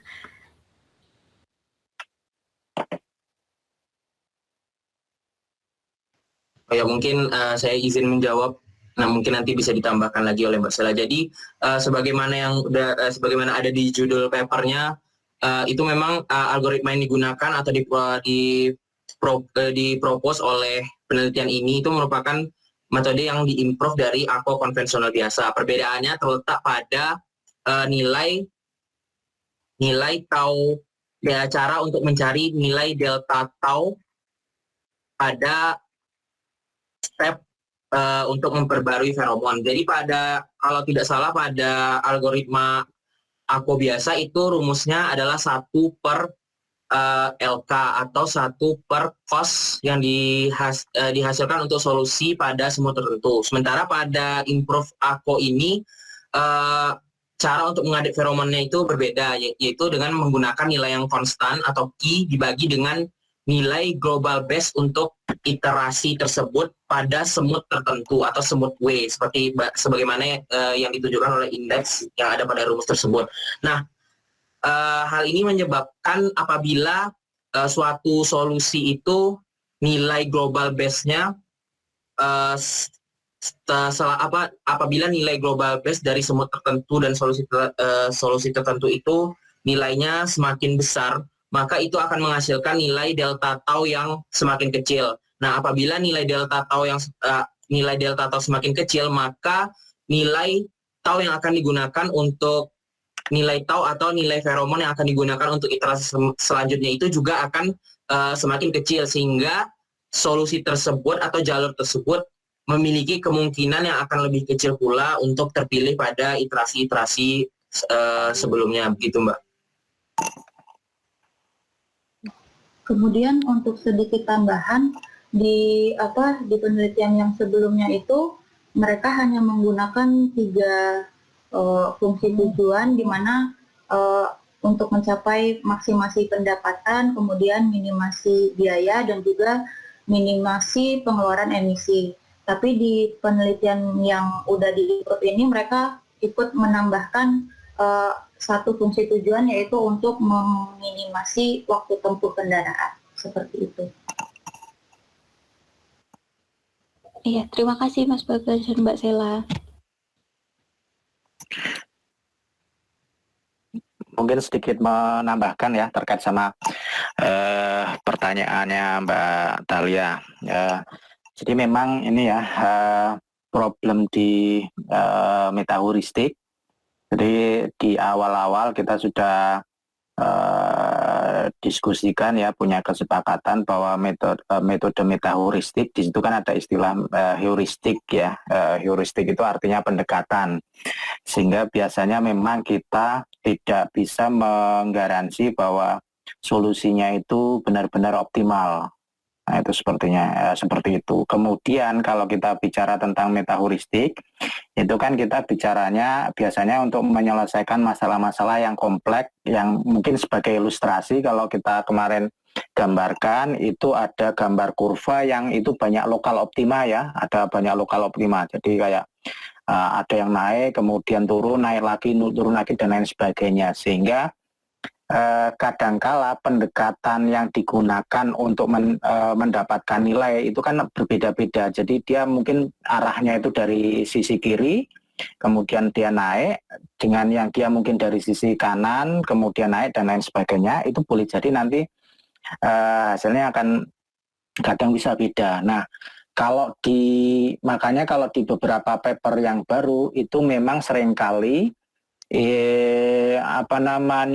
ada beberapa improvement terhadap algoritma originalnya gitu ya. Jadi kalau teman-teman baca beberapa paper itu kadang-kadang ada metode metaheuristiknya itu sudah dihybrid gitu ya, karena mungkin ada pertimbangan bahwa kalau pakai yang originalnya itu ada masalah, misalkan bisa saja masih terjebak di lokal optima, ada kemungkinan seperti itu, sehingga mungkin dia cari cara agar dia naik ke atasnya itu smooth dan mungkin bisa dapat hasil yang lebih baik. Jadi memang kalau kita bicara tentang metaheuristik ya itu memang kita tidak bisa menggaransi hasilnya optimal. Sehingga kalau tadi Mbak Thalia bilang kok ini ada perbedaan hasilnya ya, antara ini dan lain sebagainya, yaitu karena mungkin dia metode pendekatan untuk ke atas ya, mencari ininya sudah beda, dia improve, sehingga mungkin dia kayak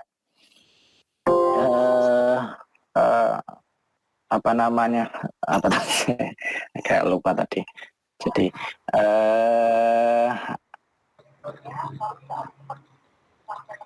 sorry, sampai mana ya tadi saya ada suara bunyi tadi agak ini. Sampai improve, Pak. Oh ya, sampai improve ya. Jadi ketika dia improve mungkin ada pertimbangan yang berbeda. Jadi kalau kita bicara tentang metaheuristik itu kan ada eksplorasi sama eksploitasi ya. Eksplorasi kita cari area pencariannya diperlebar, kemudian eksploitasi itu mungkin kita perdalam lagi dan seterusnya. Jadi memang seperti itu. Selain kalau misalkan perbedaan parameter ya, jadi memang ya seperti itu, ada perbedaan parameter di metaheuristik itu kadang-kadang juga bisa mempengaruhi hasilnya. Perbedaan cara untuk menghandle proses eksplorasi sama eksploitasi itu juga pengaruhnya. Jadi ini juga kan dia pengaruh mengupdate-nya itu kan jadi kayak mengekspor sama mengeksploitasinya beda. Sehingga biasanya kalau misalkan mau mempropose itu ya seringkali memang paper-paper kayak gini itu membandingkan, jadi yang saya propose itu ternyata lebih bagus dan seterusnya. Oke, itu. Sama ini Mas Bagas sama Mbak Sela, tadi kan disebutkan di sini, ini kan sepertinya model papernya itu kan dia multi objektif ya, kalau nggak salah ya.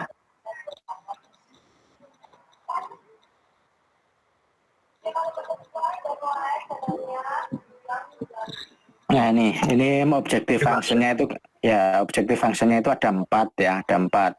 Yang satu terkait sama maksimasi, yang lainnya itu terkait sama minimasi. Nah kalau boleh tahu, ini kan memang dia multi objektif. Proses dia menghandle-nya itu gimana ya? Karena ini kan unitnya beda ya. Yang satu mungkin terkait sama cost, yang satu ada yang terkait sama waktu tempuh itu kan mungkin ya bisa jam waktu, kemudian emisi ya, kadar emisi dan lain sebagainya. Karena kan kalau di sini ini proses handle-nya itu gimana, dia model bertahap atau gimana? Ya Pak, saya izin share screen papernya ya Pak. Ya.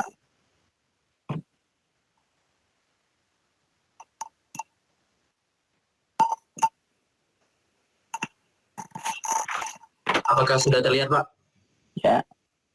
Nah, jadi kalau menurut pemahaman saya, Pak, jadi setelah saya baca di papernya itu, jadi keempat nilai objective function-nya itu seperti digabungkan gitu, Pak, dalam suatu skala pengukuran dengan menggunakan rumus LP method seperti yang ada di ini, Pak, ada di layar ini. Dengan rumus LP sama dengan dalam kurung sigma J1 sampai J, lalu ya dan seterusnya itu, Pak. Jadi nanti nilai keempat fungsi objektif itu dijadikan satu kayak solusi ideal untuk optimisasi objektif J dan seterusnya, lalu nilai tersebut yang dibandingkan pada grafik yang ada di sebelah kanan itu, Pak. Comparison of objective function values itu, Pak. Oke, ya berarti ada mekanisme normalisasi ya. Ya, Pak. Ya, jadi mungkin nanti teman-teman kadang-kala kan biasanya kalau kita di permasalahan real itu seringkali tujuannya tidak hanya satu ya, tidak hanya single objektif. Jadi kadang-kadang mungkin tujuannya lebih dari satu. Nah, proses untuk menghandle multi objektif itu ada rule sendiri, maksudnya ada teori sendiri. Jadi banyak ya, mungkin salah satunya bisa kita normalisasi, kemudian kita gabungkan dan lain sebagainya. Normalisasi kenapa? Karena kan unitnya beda-beda ya. Misalkan tadi terkait sama pendapatan itu mungkin unitnya rupiah dan satuannya itu jutaan misalkan. Yang satunya itu terkait sama waktu paling hanya sekitar 1 jam 2 jam. Jadi rentang intervalnya itu kan beda dan unitnya beda gitu ya. Sehingga kalau misalkan kita asal jumlah kan jomplang ya, sehingga mungkin nanti ada proses treatment biasanya kalau kita bicara di multi objektif. Apakah kita normalisasi ataukah yang lain, itu ada teorinya sendiri ya. Jadi mungkin nanti teman-teman bisa menggalinya. Kemudian menambahkan bahwa kalau ketika kita mau menentukan apakah persoalannya itu multi objektif atau single objektif, itu teman-teman juga harus perhatikan ini ya. Jadi barangkali nanti ada yang seolah-olah terlihat multi objektif, tetapi bisa saja ini sebenarnya permasalahannya itu single objektif gitu ya. Jadi sebagai ilustrasi contoh, misalkan saya punya tujuannya itu A, kemudian tujuan kedua itu B gitu ya. Ada 2 tujuan, tapi itu mungkin jangan-jangan itu sebenarnya bisa saja itu cuma kita nekel satu objektif saja, itu yang lainnya sudah terselesaikan gitu ya. Begitu misalkan kita naikkan yang fungsi tujuannya A, mungkin yang B itu mengikuti gitu ya.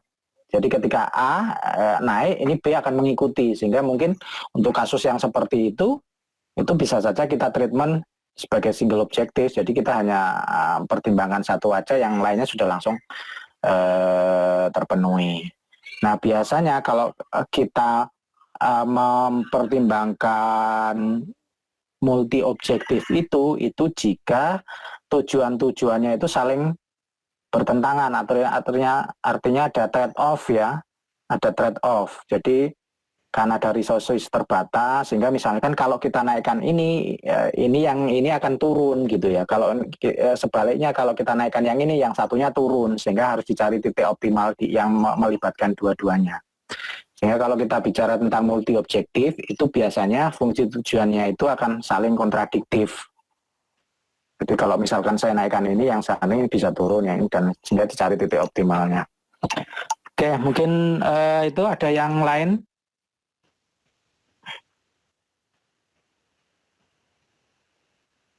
Kemudian kalau boleh tahu, ini dia akunnya ini pakai apa? Pakai bahasa apa? Kalau di paper yang ini nggak dijelaskan, tapi kalau ada di paper sebelumnya yang autornya juga sama dan bahasannya juga kurang lebih sama, itu pakai MATLAB, Pak. Oh, pakai MATLAB ya. Oke. Ya, di MATLAB itu kayaknya ada toolbox ya. Jadi barangkali mungkin teman-teman ada yang sudah pernah pakai ya. Aku kemudian GA itu ada toolbox-nya. Jadi apa istilahnya, tidak berangkat dari scratch ya, tidak sesuai. Tapi kalau misalkan teman-teman lebih lebih tertantang itu ya mungkin harus bikin coding sendiri di VBA, Ako dan lain sebagainya. Lumayan untuk begadang bikin coding. Ya, mungkin itu saja dari saya. Terima kasih Mas Bagas, Mbak Sela. Kemudian masih ada satu kesempatan lagi ya untuk kelompok yang ini hari ini, kelompok 5. Iya Pak. Iya Pak. Izin share screen Pak. Ya, silakan.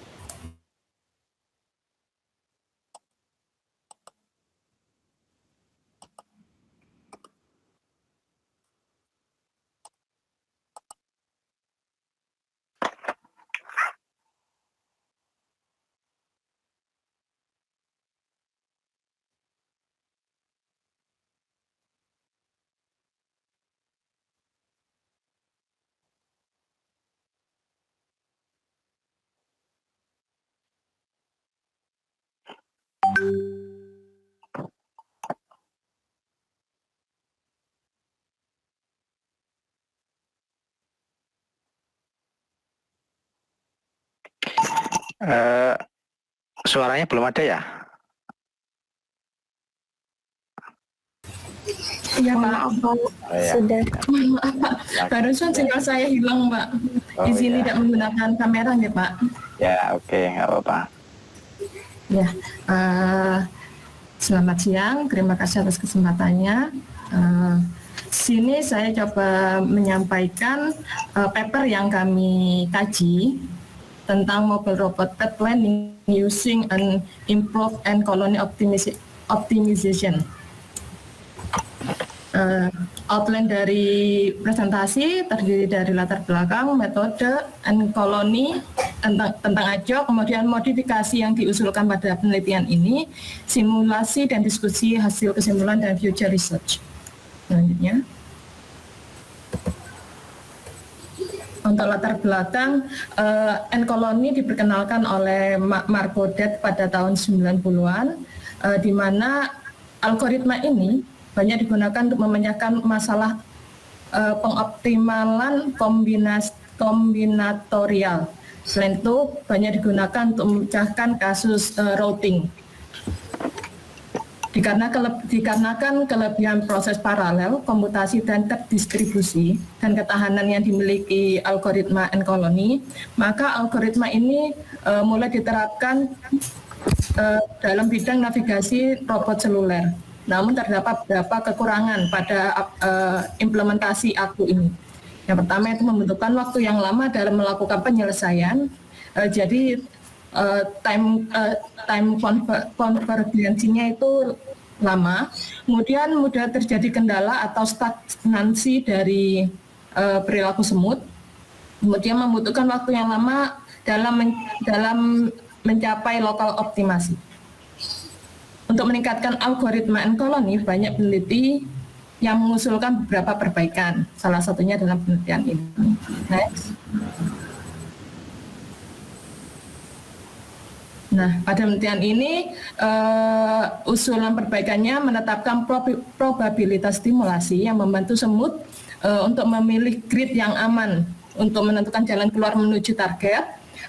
Kemudian dapat disesuaikan untuk skala yang lebih besar berdasarkan informasi heuristik global. Kemudian juga dilakukan aturan pembaruan feromon yang dimodifikasi dan strategi penguapan dinamis baru untuk meningkatkan kemampuan pencarian global dan mempercepat konvergensi. Selanjutnya,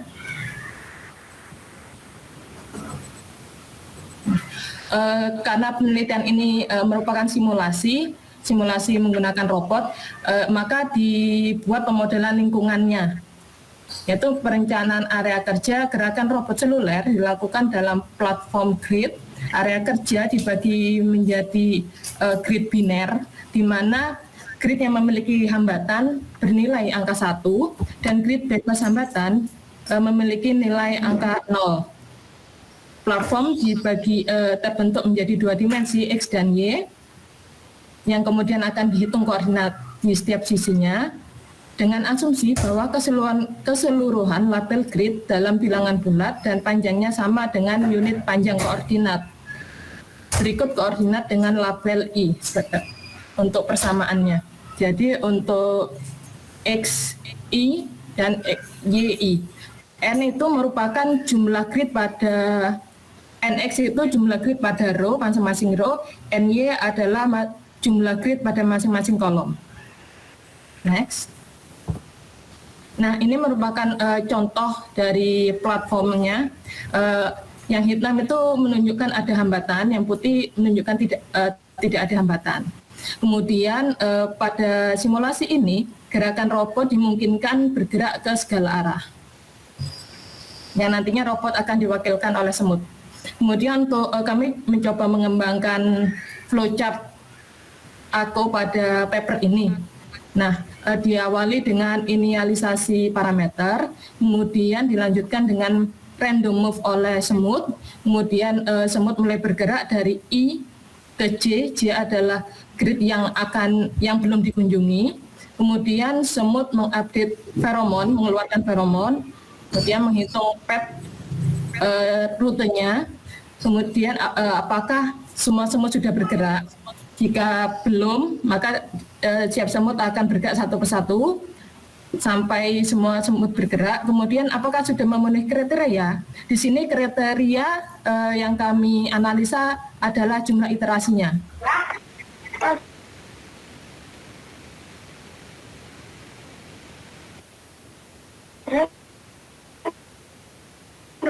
Jika tidak, maka melakukan selanjutnya. Nah, ini sampaikan di sini semut bisa mencari rute terpendek dan mengeluarkan feromon, dan feromon itu digunakan untuk men-tracking. Nah, perilaku semacam ini mewakili prinsip yang digunakan oleh semut untuk memilih jalur optimal. Waktu K ini menurutnya nanti berpindah dari jaringan I menuju jaringan yang belum dikunjungi J berdasarkan jarak dan jumlah feromon pada tepi yang menghubungkannya. Jika ada lebih dari satu grid yang belum dikunjungi, maka semut akan menghitung probabilitas pergerakannya dengan rumus berikut ini, di mana alfa beta merupakan parameter pembobotan feromonnya yang nanti akan ditentukan di awal inisialisasi parameternya. Selanjutnya.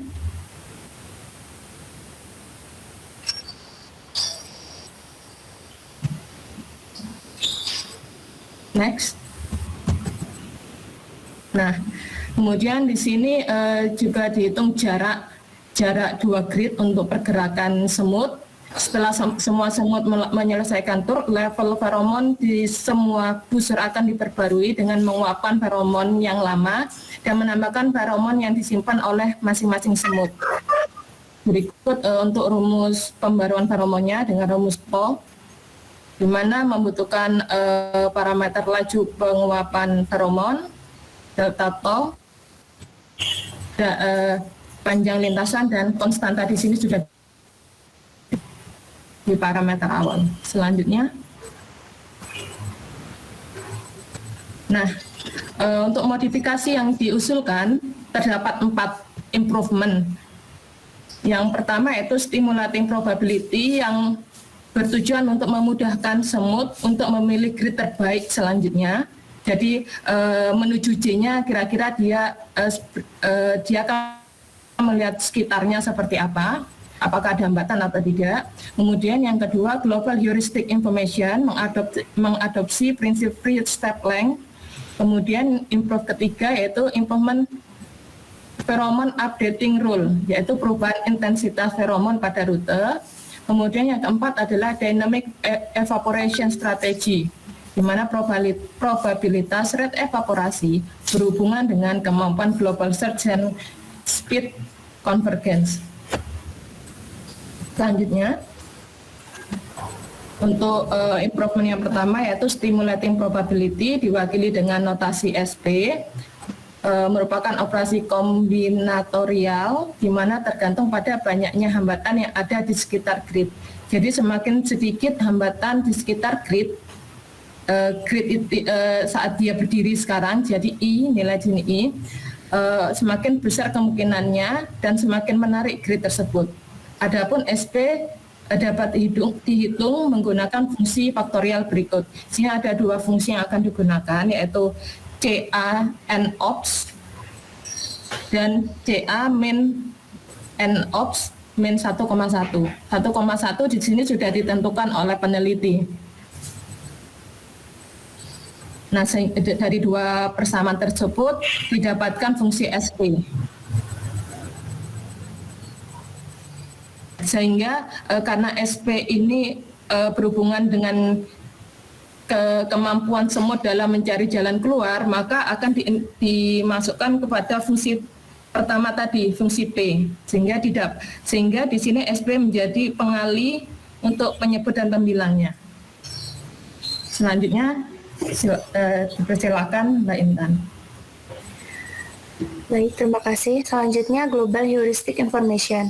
Pada konsep ACU konvensional, gagalnya pencarian global heuristik banyak dipengaruhi oleh keterbatasan semut dalam bergerak, sehingga terjadi stagnansi perilaku semut.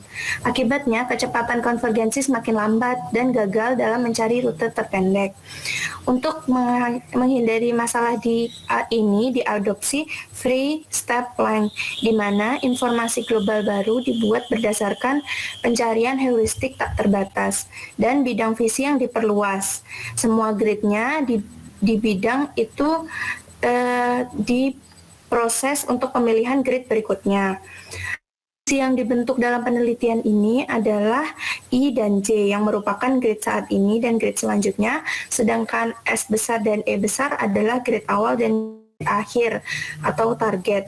Dan D adalah mewakili jarak antar masing-masing grid yang dinotasikan sebagai berikut. Untuk gerakan awal semut menggunakan persamaan eta sebagai berikut, 1 per jarak antara target awal dan sampai target akhir. Kemudian setelah didapatkan pergerakan, maka harus ditentukan arah pencariannya dengan kondisi dan jika grid awal saat ini D buka kurung SI itu lebih kecil dari grid awal selanjutnya, maka dan ada kondisi lain jika D E itu grid target saat ini lebih besar dari DE atau grid target selanjutnya, maka yang rumus eta IJ buka kurung T sama dengan jarak IJ dibagi dengan jarak JE adalah grid selanjutnya. Tetapi jika keterbalikan dari yang kondisi tadi, jika grid target saat ini lebih kecil daripada grid awal selanjutnya dan grid target saat ini lebih kecil daripada grid target selanjutnya, maka eta yang digunakan adalah sama dengan jarak IJ dibagi dengan jarak target saat ini sampai target akhir. Namun jika ada kondisi lain, yaitu grid awal saat ini lebih besar dari grid selanjutnya, maka eta yang digunakan 1 per jarak dari grid saat ini sampai grid target dikali dengan jarak antara target dibagi dengan jarak antar grid I dan J. Kemudian untuk peningkatannya selanjutnya yaitu improve pheromone updating rule. Feromon merupakan salah satu faktor yang menentukan pencarian rute terbaik. Untuk meningkatkan pencapaian, pada setiap iterasi dilakukan peningkatan konsentrasi feromon pada rute lokal terbaik dan penurunan konsentrasi feromon pada rute lokal yang terburuk. Maka digunakanlah rumus TO-IJ itu sebagai berikut. Untuk rumus TO-IJ tadi, kemudian ditambah dengan sigma delta TO IJ ditambah dengan delta TO dari kondisi terbaiknya atau rute lokal terbaik dikurangi dengan delta to IJ worst atau rute lokal yang paling terburuk, di mana untuk to IJ-nya itu sudah dijelaskan pada rumus berikut dan to IJ worst-nya itu sudah dijelaskan pada rumus berikut. Untuk peningkatan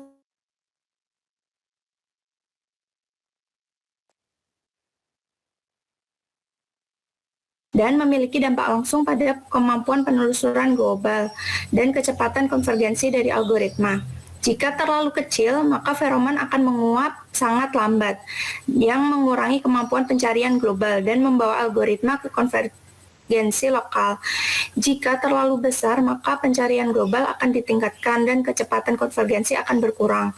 Nah, untuk menjamin keseimbangan antara memperluas ruang pencarian dan mempercepat kecepatan konvergensi, maka dilakukan penyesuaian laju penguapan feroman secara dinamis. Pada awal algoritma ditetapkan laju penguapan ke nilai yang besar untuk memperluas kemampuan pencarian global, dan maka akan diubah sesuai persamaan seperti berikut. Nah, tadi rho-nya itu sekarang ditambah dengan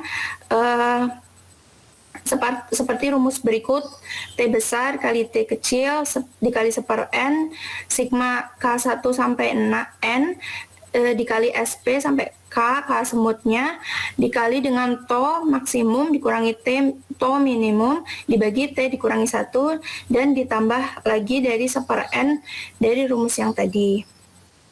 Untuk T itu waktu saat ini, T besar itu iterasi maksimum, N-nya jumlah semut, to minimum itu adalah jumlah minimum feromon, dan to maksimum adalah jumlah maksimum feromon. Dalam penelitian ini terdapat simulasi yang dilakukan dengan software MATLAB. Untuk parameter yang sudah ditentukan, dalam satu map itu ada 20 kali 20 grid. Kemudian ada simulasi lagi menggunakan map kedua yaitu 30 kali 30 grid. Untuk populasi semutnya sama yaitu 30. Kemudian maksimum iterasi yang ditetapkan adalah 100. Untuk parameter pembobotannya alfa dan beta di sini sudah ditentukan. Alfanya 1, betanya 5. Untuk kuantitinya 2. Untuk S itu adalah keterangan pojok kiri bawah peta dan E pojok kanan atas peta. Untuk tabel hasil statistik algoritmanya seperti berikut. Jadi di sini ada algoritma tradisional di sebelah kiri dan algoritma yang sudah ditingkatkan. Terlihat perbedaan bahwa di algoritma tradisional jika sudah dilakukan iterasi 25, maka dia menghasilkan panjang petnya itu 31,841, sedangkan dengan peningkatan algoritma, yaitu iterasinya baru 10 saja sudah menghasilkan petnya itu 28,7612. Terlihat perbedaan bahwa jika algoritmanya diimprove itu hasilnya akan lebih pendek. Nah, di sini dapat dilihat pada gambar 4, itu ada gridnya 20 kali 20. Untuk garis yang berwarna tebal itu adalah yang sudah ditingkatkan. Kemudian untuk yang garis putus-putus itu adalah algoritma yang konvensional atau belum ditingkatkan. Sedangkan untuk gambar 5, kurva konvergen dapat dilihat bahwa pada iterasi 25 tadi yang sudah disebutkan sekitar 20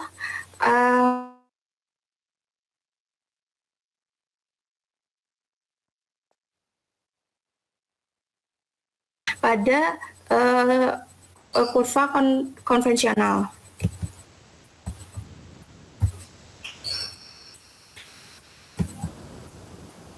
Selanjutnya pada gambar 6 ini ada gridnya itu 30 kali 30. Untuk gambar 7 ada kurva konvergen, juga dapat terlihat bahwa setelah diimprove ternyata untuk petnya itu pendek dan kecepatannya dapat menunjukkan bahwa cepat untuk mendapatkan global optimal. Untuk kesimpulan penelitian ini, pada penelitian ini mengusulkan peningkatan dan dibandingkan dengan ACO konvensional berdasarkan kinerja yang diberikan saat di peta grid. Perbaikan dalam 4 aspek. Yang pertama, pengenalan SP dalam aturan transisi untuk memilih grid yang aman dan dapat diakses. Yang kedua, informasi heuristik global menggunakan prinsip panjang langkah bebas untuk meningkatkan akurasi, visibilitas, dan efisiensi pencarian. Yang ketiga tadi adalah aturan pembaruan feromon yang ditingkatkan. Dan yang keempat, penguapan dinamis strategi untuk meningkatkan kemampuan pencarian global dan kecepatan konvergensi. Hasil dari simulasi membuktikan secara signifikan lebih unggul daripada algoritma koloni semut klasik atau tadi konvensional dalam hal jalur pendek dan kecepatan konvergensi. Untuk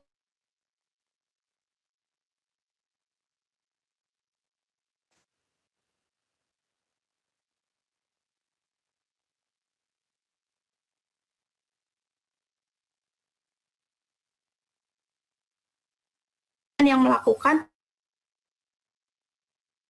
pengujian tentang lingkungan yang dinamis dan fokus pada validasi eksperimental dari perubahan algoritma uncolony. Contohnya, pengukuran menggunakan rintangan dinamis dan statis dengan percobaan beberapa skenario. Jika diuji dengan perubahan uncolony yang diusulkan atau uncolony improve uncolony,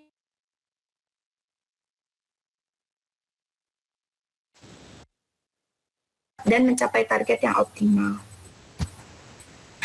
Berikut referensi yang kami gunakan. Cukup sekian yang dapat kami sampaikan, kurang lebihnya mohon maaf.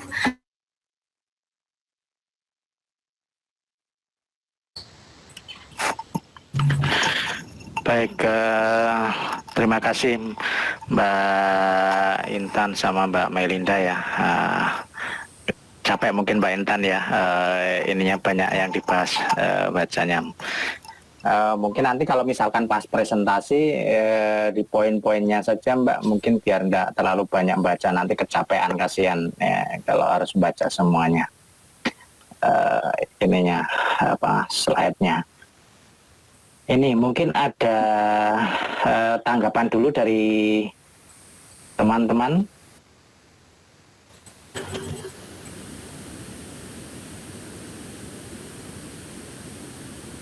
Ada?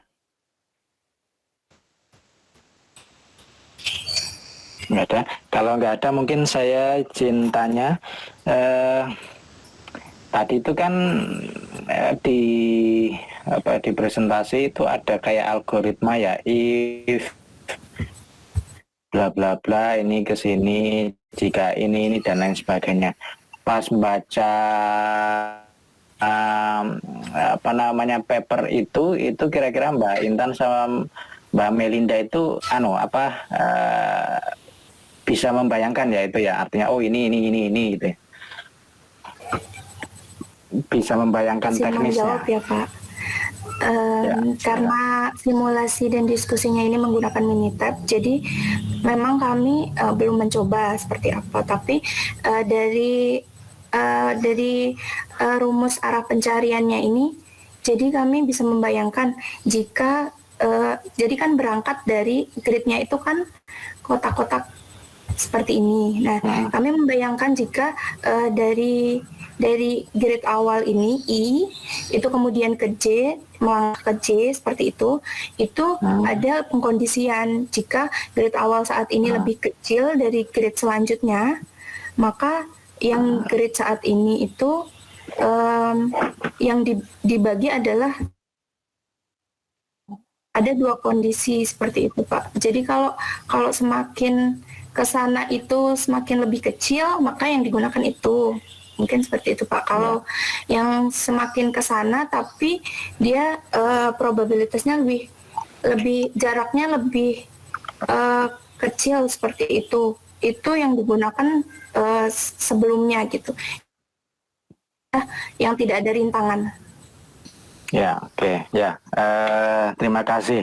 Ya, ini karena menyambung terkait sama paper-paper yang model seperti ini ya. Kalau di OR optimasi yang itu nanti melibatkan pemrograman dan lain sebagainya, itu biasanya yang paling penting itu kan memang kita harus paham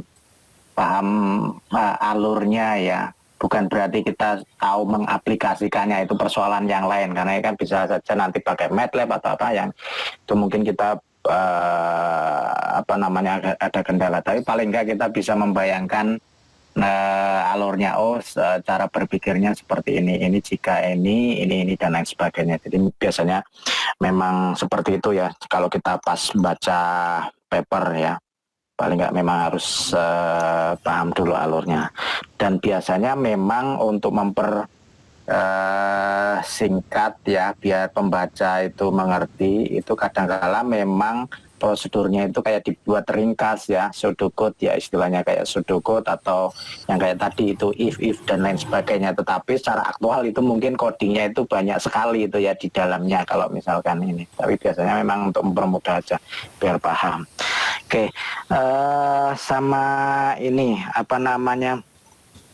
tadi itu kan kalau nggak salah ya ditampilkan ada settingan maksimum iterasi itu 100, tetapi di tabel itu dia membandingkan iterasi 25 sama iterasi 25 sama 10. Artinya ada proses ketika di iterasi ke-25 itu di stop, di iterasi 10 itu di stop atau gimana itu? Iya Pak, jadi karena maksimum iterasinya itu sudah ditentukan 100. Kemudian waktu di tradisional algorithm itu dia menunjukkan bahwa di iterasi 25 itu ternyata panjang jalurnya itu 31 meter. Ternyata dibandingkan seperti itu Pak dengan algoritma yang sudah ditingkatkan pada iterasi 10 itu ternyata panjang padnya itu lebih kecil, yaitu 28, jadi sudah mendekati. Jadi untuk peningkatan algoritma yang ditingkatkan itu lebih baik karena dengan sedikit iterasi saja sudah menunjukkan bahwa mendekati dengan tujuannya. Ya, artinya untuk memilih pas kalau yang di tradisional itu yang kita pilih itu untuk comparingnya itu kan iterasi 25, yang di improve algorithm itu yang kita gunakan untuk komparasinya itu 10. Artinya pemilihan 25 sama 10 itu karena di titik itu sudah konvergen ya. Iya Pak. Ya berarti kan kita mungkin bisa membayangkan ya karena kami mengacu pada sudah ada perubahan atau sudah konvergen, sudah bertemu dengan tujuannya.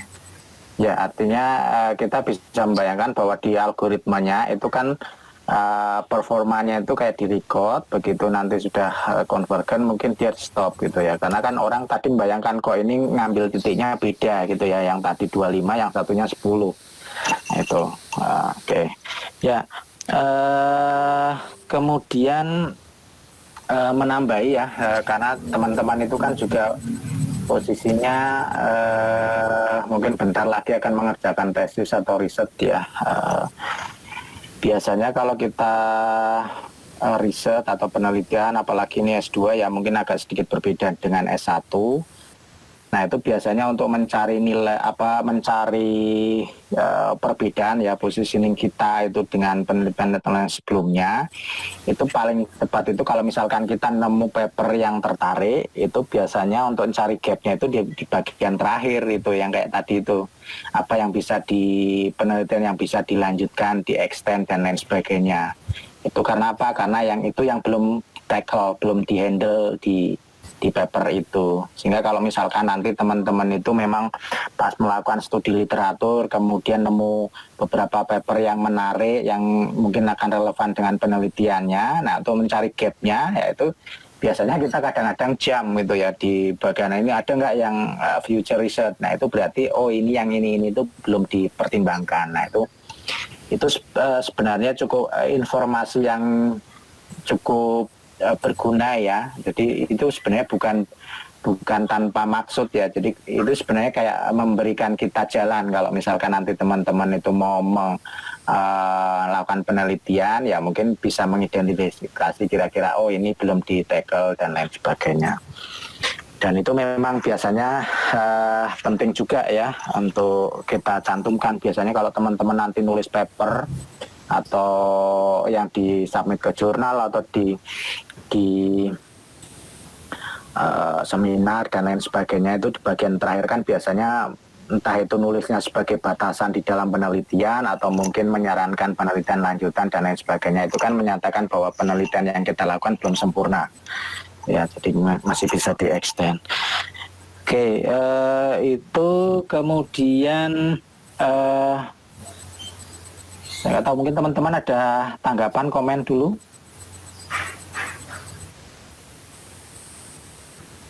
Nggak ada. Oke, kalau misalkan nggak ada, mungkin kita cukupkan sampai di sini ya. Terima kasih Mbak Intan, Mbak Melinda. Kemudian terima kasih untuk teman-teman semuanya. Untuk 4 kelompok yang ya terakhir, sebelum nanti mungkin teman-teman akan melakukan ujian. Oke, terima kasih. Monggo kalau teman-teman mau off dari Google